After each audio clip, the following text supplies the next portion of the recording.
Molt bona nit, cinèfils. Avui estem d'estrena.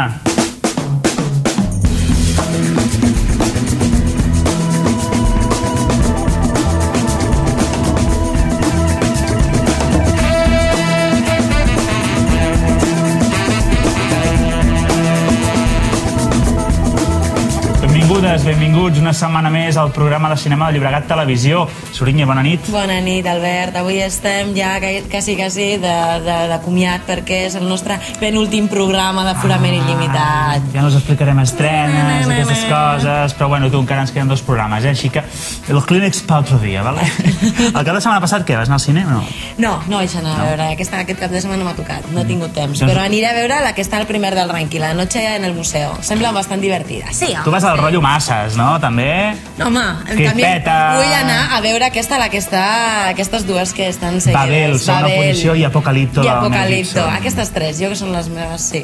Jo passaria directament a la segona posició, Saltaria Noche en el museo. Bueno, vale. I en 5ª posició Dreamgirls, que aquesta sí que val molt la pena. La vaig anar a veure el divendres passat, al final del Socio Golfa, després d'acabar el programa, i està realment bé, aquest musical. Potser hi ha massa cançons i tot. Si tu dius que hi ha massa cançons, doncs... No, doncs ho retiro, no hi ha massa cançons, està molt bé, vale? Avui farem una entrevista al crític de cinema Ignasi Julià, que es comentarà que és ser de debò un crític i no el que fem nosaltres. Exactament, el senyor Julià, aquí, ja veureu que és molt especial. I també tindrem un reportatge, i ha anat la Raquel a cobrir una col·lecció que té el senyor Queraltó, que és un home que té una empresa d'instal·lació de cinemes, i al llarg dels anys, i molts anys que porta, ha anat acumulant una de maquinària relacionada amb el cinema, des dels seus inicis, impressionant. 15.000 articles. Ja ho veureu, tot això serà l'Aforament Il·limitat.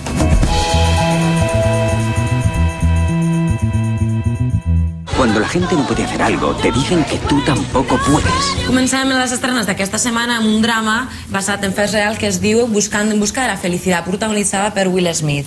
Està basada, ja he dit, en fets reals d'un home que ha d'afrontar una crisi econòmica, però a més sense la seva dona i amb un fill de només 5 anys. Bueno, és una d'aquelles pel·lícules de la qual han posat el tràiler als cinemes ja fins la sacietat. Sí. I, a Will Smith, que li ha valgut una nominació a l'Oscar. A la segona nominació, és que fa un paper bastant bo, l'he vist en algunes... Jo crec que millor fins i tot que... tot i que no l'he vist, però no sé, suposo que serà millor que el que fa a Ali, que va ser l'altra nominació que li van fer. Sí. Perquè no m'agrada gens Ali. Saps que el prota, Will Smith, va anar amb el protagonista de la pel·li, que existeix aquest home, als banys públics, on va passar la nit de debò, amb el seu fill, tot. Sí.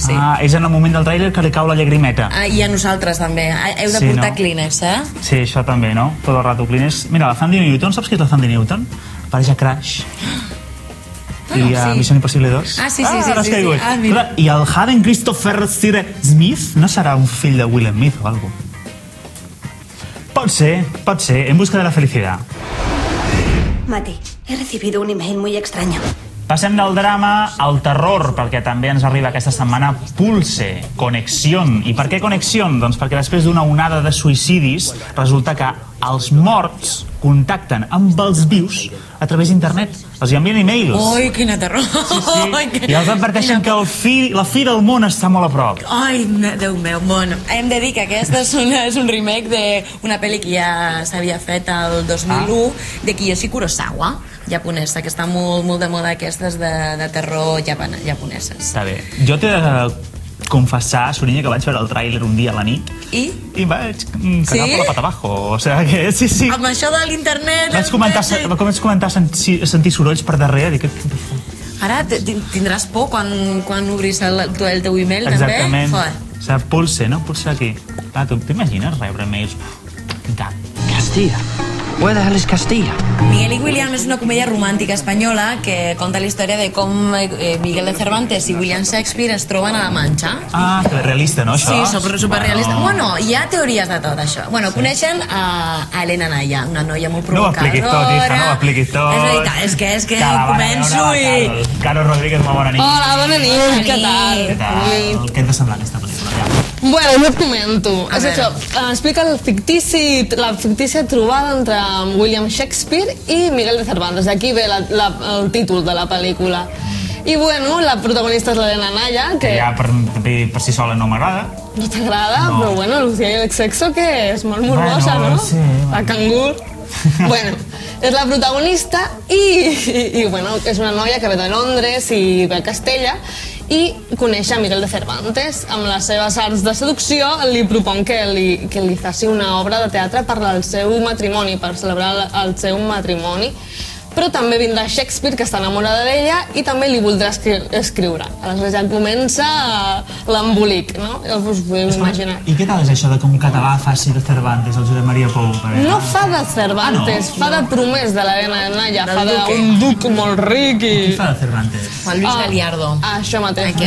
Galiardo, que és una fricada la pel·lícula. És una fricada. Jo crec que la directora, que és la Inés París, que va dirigir A mi madre le gustan las mujeres i Semen, una història d'amor, jo crec que ha intentat fer com va fer la Pilar Miró amb El perro de l'hortelano, una comèdia d'època, però bueno, que no l'ha sortit tan bé. La història és més incoherent. No sé. Bueno, Miguel i William. Michael i Guillermo. Té coses bones, el vestuari, la direcció artística és espectacular, però bueno, la història és una mica incoherent. Bueno, jo no vaig a veure la pel·lícula pel vestuari i pel disseny artístic. Doncs agafem una altra estrena, no? Vale, passa a la següent. Tira. Gràcies, Carol.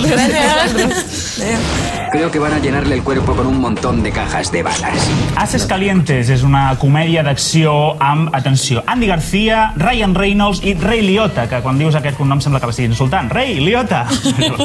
Són tres homes que han de protegir a un mag que vol fer un testimoni en contra d'un paio de la màfia, perquè clar, la màfia se'ls coneix, no? Vull dir... I a què es dedica aquest paio? A què es dedica aquest paio? És il·lusionista. Mag, està molt de moda. Tot relacionat, últimament està tot així de moda. Però bueno, es pot esperar força d'aquesta pel·lícula, sembla interessant. Sí, pot ser. Massa rotllo Matrix poder, no? Disparo... Per tot arreu, això sí, però el Joe Carnahan va ser molt conegut per l'altra pel·lícula que va fer abans, el 2006, va presentar a Sundance, aquesta que es diu Narc. Va tenir molt èxit. Sí que m'han dit que és horrible, per cert. Va tenir molt èxit perquè és una mica així més independent i... El guió era tan llarg que els productors no ho veien factible. El de Narc? No el de Narc, el d'aquesta, el de Haces Calientes. Van dir que això semblava una novel·la més que un film. Al final han fet KKK i s'ha quedat en 100 minuts. Papeles, por favor. Yo dispararé. Tú tiras del freno de emergencia y escapas. Solo se me ocurre eso. Papeles, por favor. ¡Aparte las manos! ¡Es usted un pervertido! Continuen les estrenes d'aquesta setmana amb El Libro Negro, que és un thriller d'acció, de guerra, que explica la història d'una noia jueva que s'uneix a una resistència contra els nazis perquè la seva família va ser traïda i va ser assassinada, a més. Del tema dels joves. Emprenya més que siguis assassinats, no? Que no siguin traïts. Sí, bueno. Però... Paul Verhoeven, pel·lícula europea, va trigar 20 anys en escriure aquest guió. Déu-n'hi-do, sí. No, i al final ha comptat amb 17 milions d'euros. S'ha rodat a Holanda, Berlín i Israel. Una pel·lícula sobre nazisme, que a mi m'encanten les pel·lícules. A mi m'encanten, sí, del tema de l'Holocaust i tot aquest... Tinc encara per veure El noveno dia, que és de les últimes que s'han fet sobre nazisme, la que em queda per veure. Que el director sembla aquest, amb aquest nom, el Paul Verhoeven, que no és conegut, però és el director de Desafío Total, Instinto Básico i Showgirls. O sigui que ja és conegut, vale? Pels nens arriba aquesta setmana Shin-Chan, els adults contraataquen, perquè es veu que es fan com dos bàndols, saps, entre adults i nens, i clar, el Shin-Chan està al bàndol dels nens, lògicament, a prendre les regnes al món, saps? Vull dir, a fer-se els amos del planeta, perquè els adults es veu que desapareixen, vale? I clar, llavors poden fer el que vulguin en aquest món infantilitzat del Shin-Chan, el colet-colet. Colet-colet. Exactament. Està basada, aquesta pel·li, en fa 30 anys, una expo que va estar a Osaka, allà al Japó, que van anar més de 65 milions de japonesos. Tants n'hi ha? Sí, n'hi ha més, que alguns estaven malalts i tal, i no van poder anar. Shin-Chan, sobretot pels nens, perquè es projecta en català. Fan a TV3 i aquestes coses, doncs tenim Shin-Chan en català. Aquest cap de setmana també ens arriba un film documental del director Yang Kunen que conta la història d'Amrita Nandamayi Devi, que és una líder espiritual de la Índia, que sembla que ha abraçat a més de 26 milions de persones, no sé quantes persones. És molt coneguda, és molt coneguda allà. És com la Teresa de Calcuta, però d'ara. Com es titula? Es titula Darshan, l'abraçada. També ens arriba Three Grades Colder. M'ha sortit, és més difícil l'embritanatge aquest. Bueno, que significa 3 graus més fresquets, vale? Sobre un jove que 5 anys després torna a reaparèixer a la seva ciutat natal, però clar, els d'allà, els familiars, els amics, el creien desaparegut, per tant, doncs, entra en un món que no és gaire... que és una mica hostil, vaja, perquè diuen que tot aquell no estava muerto. no? Sí, una mica hostil també és aquest l'argument d'aquesta altra pel·li Quo Vadis Baby, que és italiana. Torna. Quo Vadis Baby. Quo Vadis Baby sembla de l'anunci de Martini aquest. Sí, i no és llatina, ni és anglesa, ni és italiana. És italiana, com el Martini. Com explica la història també d'una detectiva de 40 anys que rep una capsa amb molts cintes de vídeo de la seva germana que va desaparèixer fa 16 anys. 16 o 17? Bé, no sé, però... No sé quants anys, més o menys. Bueno, aquestes cintes li ajudaran a desbrinar quin li ha passat i per què tot això. Aquest argument em sona de bastant. Sí, no? L'he vist com 50 vegades a la tele. Una mica rotllo de Ring, també, les cintes, això, o no? Sí, totes són la mateixa. Aquestes són les estrenes d'aquesta setmana.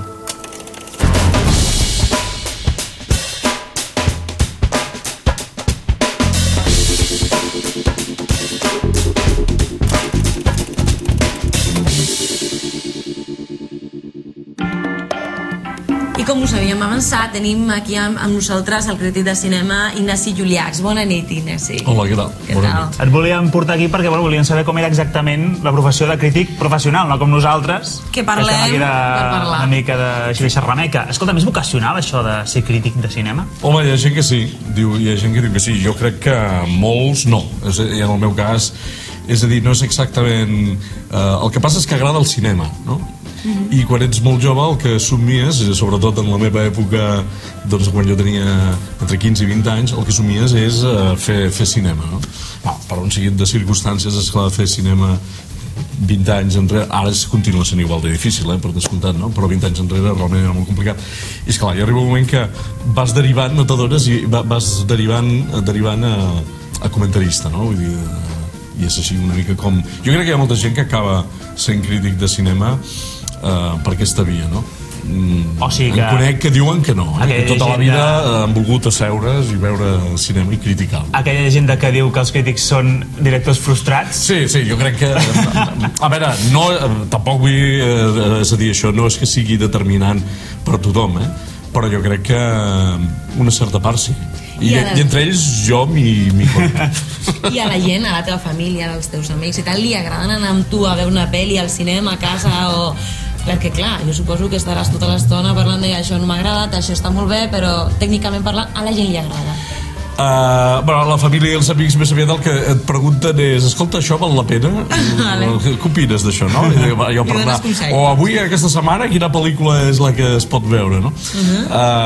Més aviat això. Home, jo veig molt el cinema o bé amb altres crítics, no? Perquè vaig a algun passi matinal o, jo què sé, als festivals com dèiem, a prop, no? Com a Sitges i tal, o moltes vegades sol, perquè bueno, de vegades és difícil combinar-ho. El que sí que faig és anar amb el que sí veig acompanyat i amb les meves filles és les pel·lícules infantils, això sí. No deixes de veure-les, no, els infantils? Soc un expert d'un Walt Disney. Sí? Escolta'm, d'estrenes d'aquesta setmana, n'has vist ja alguna? D'aquesta setmana, sí. Sí, quina? El Libro Negro. I què tal? Perfecte. El Verhoeven és un director... Verhoeven es pronuncia? Verhoeven, sí, diuen. Nosaltres abans hem dit Verhoeven. I quantes estrelles li posaries al Libro Negro? No sé quantes teniu, perquè esclar, això depèn de quantes feu. Bueno, d'una 5. D'una 5, home, 4 i mig, Sí? Gairebé obra mestra? Gairebé. Uf! Clar, costa, dir una cosa sí que obra mestra. A veure, és una pel·lícula d'esbargiment, vull dir, en el que, doncs, esclar, es parla de l'ocupació a Holanda per part dels alemanys, no? Però la pel·lícula té un dinamisme i una trempera que, escolta, és llarga i te l'empasses 2 hores i mitja, i dius, ja, s'ha acabat. Realment és de les bones de la setmana. I el dinamisme de la gala dels Goyes aquest any, ho has vist? Què et sembla? Has tingut alguna sorpresa? No, bueno, quan a la gala sí, sembla que ha estat més ràpida, no? Sí. Però a mi el que m'ha empipat, i que no s'ha comentat gaire, el que m'ha empipat molt, perquè em sembla que, no sé, et podran donar excuses tècniques les que vulguis, però això de fer-ho en diferit mitja hora, tu saps la quantitat de coses que... clar que ho sabeu, no? La quantitat de coses que es pot manipular en mitja hora. Té fet, no? És una cosa que a mi no m'ha agradat gaire. Una mica... Ara, i en quant als premis, evidentment, no hi ha sorpresa. Tu pateixes quan vas a veure una pel·lícula al cinema? És a dir, pateixes en el sentit de que l'has de veure de manera... analitzar-la de manera racional i no tant deixar-te embaucar pel que t'està intentant vendre la pel·lícula? És una bona pregunta. Si per exemple, jo treballo, entre altres coses, amb una pàgina web no sé si es pot fer publicitat. Digues, es diu www.cinearchivo.com. I tot sovint també s'ha de dir que escrius per la revista Dirigido Por i per fotogrames de tant en tant. També faig, diguem-ne, més que res, petits reportatges de festivals com el de Manresa o com el de Lleida, de cinema llatinoamericà i tal, això sí que ho faig.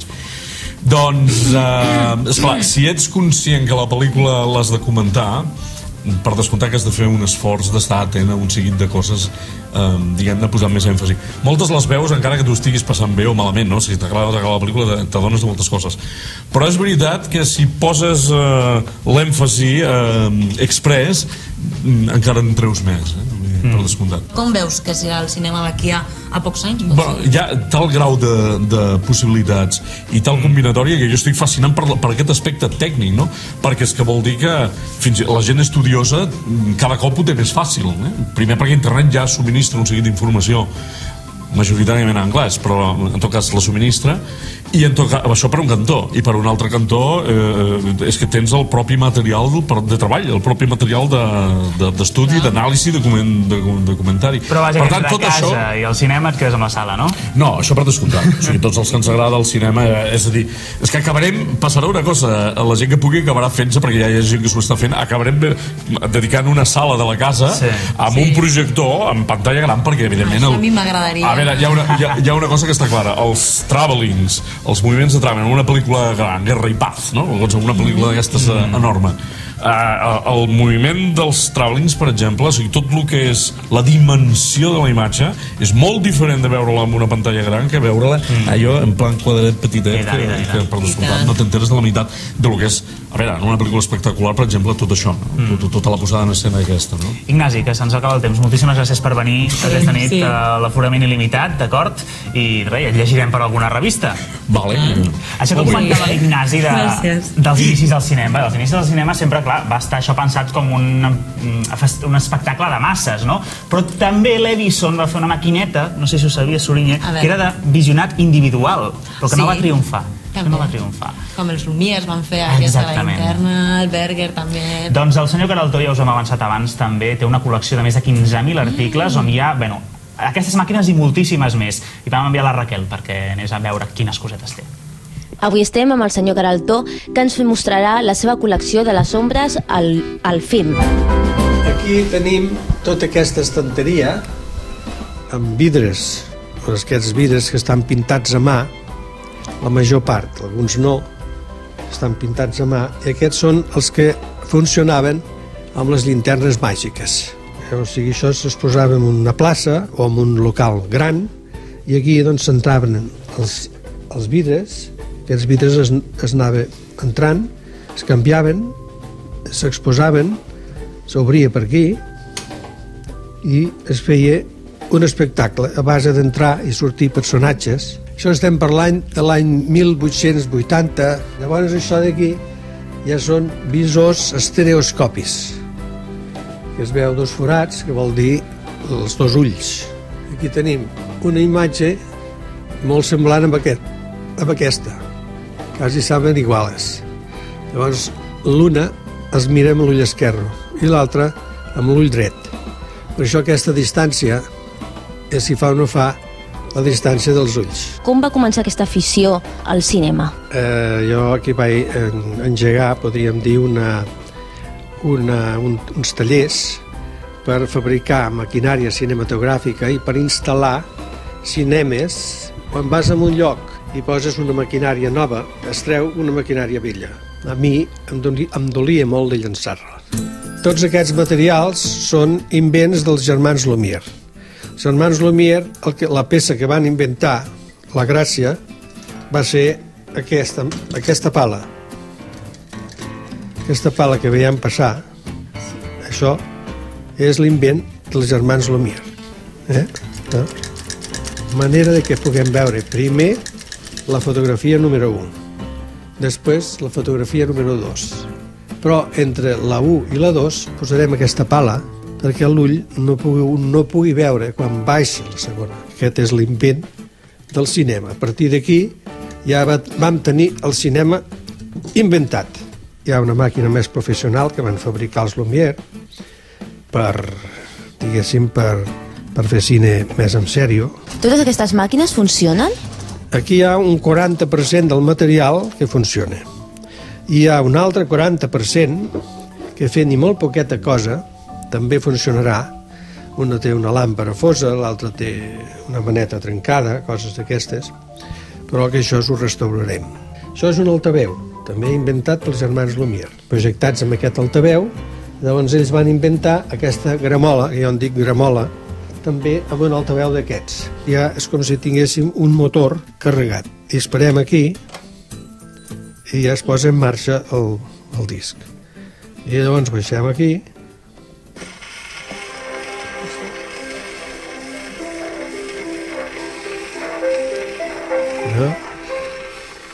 El mateix altaveu està lligat a la membrana i aquesta membrana està lligada amb l'altaveu. Llavors això és un cartró, una cosa molt lleugera, com els altaveus d'ara. Els altaveus d'ara també és un cono, que també és un material molt lleuger. I quan aquest cono es belluga, l'aire que hi ha a dins, l'aire que hi ha aquí, amb aquests canals, surt despedit i crea una ona que va al nostre oïdo. Quantes peces té aquí en aquest catàleg? En el catàleg quantes té? El catàleg que ja hem anat fent, de mica en mica, hi ha unes 2.000 peces. Quantes li queden? I, clar, la col·lecció, doncs, tenim comptat unes 15.000, ara més de 15.000. Aquest caixonet, aquesta caixa, trobarem la primera màquina que es va inventar per fer el primer cinema, que és dels germans Lumière. Van fer unes 500 d'aquestes màquines, perquè aquesta màquina, qui la comprava, qui es volia dedicar a la cinematografia, doncs molt interessant perquè feia 3 funcions. Feia la funció de filmar, la de projectar i la funció de fer còpies. 3 funcions.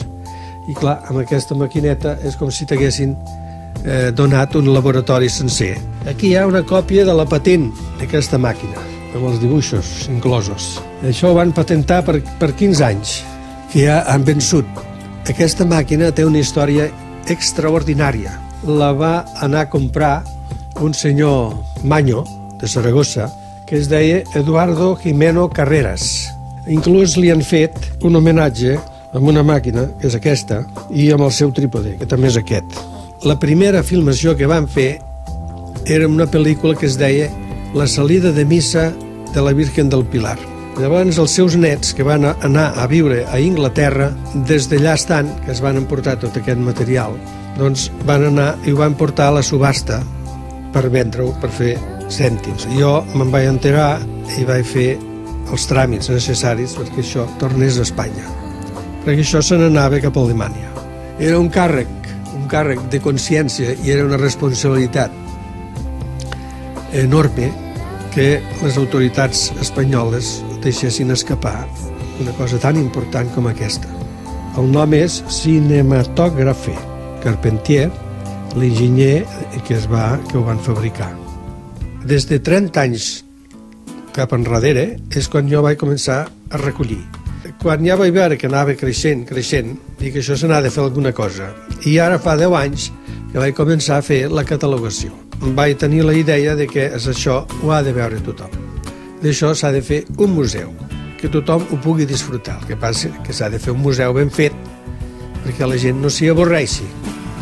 Per això tinc tant interès en que les màquines funcionin, perquè quan es faci un museu les mateixes màquines diguin alguna cosa. A més d'una explicació que puguin funcionar una mica. Vosaltres sou dels primers que ho sabeu que això s'està signat. Tot això que hem vist és només una tercera part de la col·lecció completa que té el Josep Maria Queraltó i que podrem veure amb sort dintre de 3-4 anys en el Museu de les Ombres al Film. Moltes gràcies, Raquel. Déu-n'hi-do la col·lecció que té el senyor Josep Maria Queraltó. I més que queda per veure. I tant, perquè vam estar ja una bona estona, Tot penjat, ho podeu veure, ja ho sabeu, a la nostra web, aforament.com. Allà em posa extras, hi ha el programa, i una mica més avall, extras. Pues allà estarà la resta de la col·lecció que no hem pogut veure al programa per qüestions de temps i aquestes coses que passen. Ens acomiadem fins divendres que ve, que entre altres coses tindrem el report que va fer la Carol, que van a veure Leonardo DiCaprio a Madrid. Segur que l'heu vist a tot arreu, però bueno, nosaltres ho fem amb càmera subjectiva. Sí. Fins Madrid. Bueno, bon cap de setmana. Bon cinema. Bueno, això ho veurà de no queda gaire. Sí, jo m'he I has de veure Showgirls? Showgirls?